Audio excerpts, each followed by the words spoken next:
Halo, assalamualaikum warahmatullahi wabarakatuh.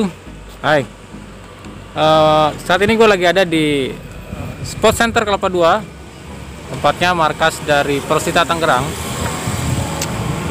Sayangnya karena kompetisi kembali ditunda selama 1 bulan, jadi harusnya di hari Minggu ini Persita akan bertanding dengan Bayangkara FC. Kebetulan Bayangkara FC di lanjutan Shopee Liga 1 2020 ini memilih bermarkas di Sport Center Kelapa II Benteng Taruna Tangerang ini ya. Nanti kita coba lihat-lihat ke dalam sekitaran sini itu gimana sih suasana markas dari Persita Tangerang. Nah, sambil kita jalan-jalan di sekeliling area stadion ini, berikut ada berita-berita terbaru dari Rio Sport. Oke?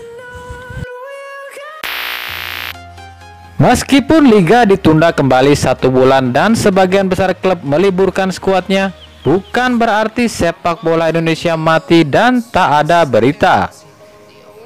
Di tengah situasi seperti ini, para klub Liga 1 dan 2 masih terus berbenah, baik itu soal latihan, uji coba, dan bursa transfer.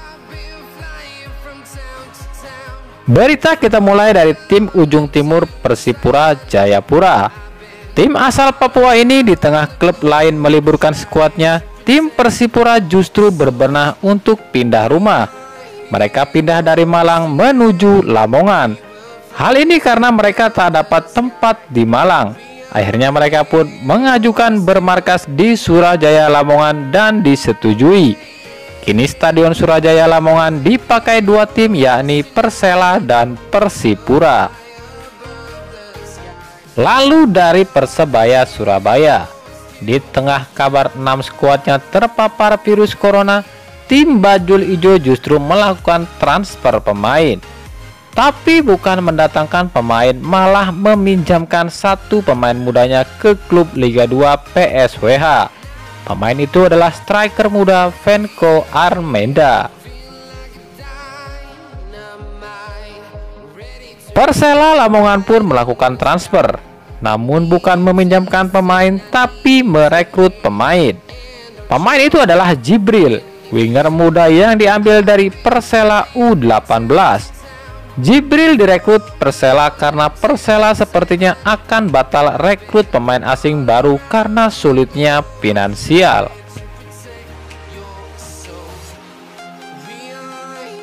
Dari tim Pulau Garam Madura United, tim ini paling aktif dan sibuk di lanjutan Liga 1 2020 ini.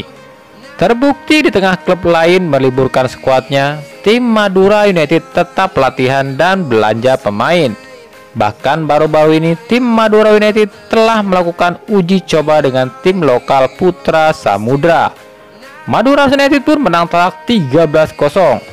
Di mana striker baru mereka Bruno Lopez cetak 3 gol.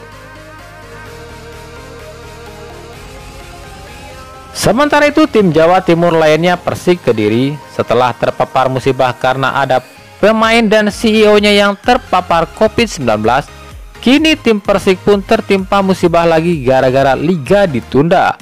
Musibah itu adalah hengkangnya 2 sponsor besar yang awalnya akan mensponsori tim Persik. Hal ini disampaikan CEO Persik Kediri Abdul Hakim Bafagi. Kami minta pertanggungjawabannya PSSI. Kalau seperti ini terus, klub bisa bangkrut.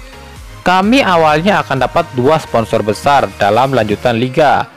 Tapi karena ditunda lagi, 2 sponsor ini pun kabur. Jelas ini merugikan kami. Sedangkan klub itu butuh sponsor untuk pemasukan, ujar Abdul Hakim Bafagi. Tim Jawa Tengah PSIS Semarang dikabarkan akan mendatangi PSSI untuk mempertanyakan kepastian liga. Hal ini disebabkan ditundanya kembali liga yang membuat finansial melemah. Jika tidak ada keputusan dari PSSI minggu-minggu ini, PSIS berencana akan mundur dari liga. Hal ini pun serupa yang disampaikan tim Persiraja Banda Aceh sebelumnya. Sementara itu, tim Barito Putra mengusulkan liga dibatalkan saja dan dilanjutkan usai Piala Dunia U20. Hal ini disebabkan biaya yang terlalu besar jika liga akan ditunda terus. Konsentrasi dan fokus klub pun akan buyar jika liga akan terus ditunda.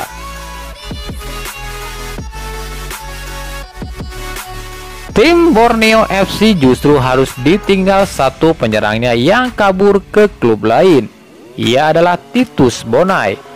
Titus yang semula pamit pulang ke Papua tapi justru tak kembali ke Borneo, malah gabung dengan tim Liga 2 Babel United. Presiden Borneo FC Nabil Hussein mengaku kecewa dengan sikap Titus Bonai yang dianggap tidak profesional. Dia itu awalnya pamit pulang ke Papua, tapi justru malah gabung tim lain. Padahal dia itu masih ada kontrak di sini. Etika yang sangat buruk buat seorang pemain profesional. Cukup sudah. Ini jadi pelajaran buat kami agar lebih teliti lagi cari pemain. Yang jelas kami akan perkarakan hal ini, ujar Nabil Hussein. Tim ibu kota Persija Jakarta akhirnya kembali merekrut bek sayap tangguh asal Italia Marco Motta. Sebelumnya Persija memang masih negosiasi dengan pihak Marco Motta. Namun baru-baru ini Marco Motta mengunggah status di Instagramnya sambil memakai jersey terbaru Persija dengan caption "Back to Town Finally".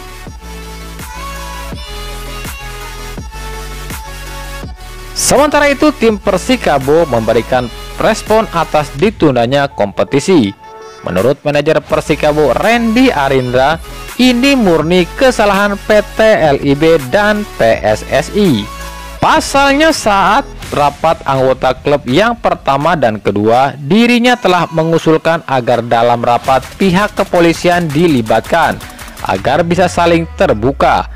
Tapi saran dari Randy ini tak digubris oleh PSSI dan PT LIB. Waktu manajer meeting yang pertama dan kedua, saya sudah mengusulkan agar kepolisian dilibatkan dalam meeting agar sama-sama berbagi pendapat. Tapi saran saya itu tak digubris. PT LIB lebih sibuk sama teori. Ya jelas kepolisian ngambek. Wong mereka merasa nggak dianggap kok, ujar Randy Arinda. Sementara itu, tim Persib Bandung usai diliburkan satu pekan, tim Persib ditinggal beberapa pemainnya. Para pemain ini pulang ke kampungnya masing-masing. Tapi untuk pemain asing masih bertahan di Bandung.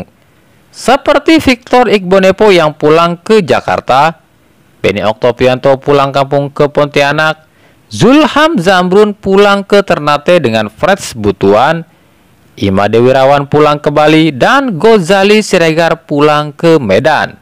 Wah, hati-hati nih, jangan-jangan pulang dari kampung justru terpapar virus corona. Hal ini pula yang dikhawatirkan pelatih Robert Rene Albert. Saya tidak bisa melarang mereka untuk pulang, tapi yang saya takutkan mereka akan terpapar virus corona. Ini tidak bagus buat tim. Kami sudah bersusah payah membangun tim. Jika ada yang terkena corona lagi, ini akan buruk buat tim.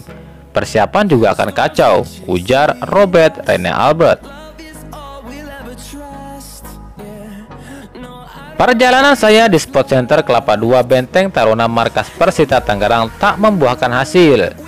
Jangankan untuk bisa bertemu dengan skuad Persita, bahkan untuk masuk ke stadion pun saya tak diberi izin. Menurut petugas keamanan stadion, tim Persita sudah libur dari hari Jumat. Untuk itu, selama libur tak ada satupun yang boleh masuk ke stadion selain tim Persita dan petugas. Inilah akhir perjalanan saya di Tangerang. Nah, itulah tadi Rio Sport edisi kali ini. Ikuti terus berita seputar sepak bola, khususnya Liga Indonesia dan pernak-perniknya hanya di Rio Sport. Terima kasih yang telah menyaksikan video ini dan mengunjungi channel ini. Kritik dan saran tetap kami nantikan di kolom komentar atau di media sosial kami di bawah ini. Sampai jumpa di video selanjutnya dan salam Rio Sport.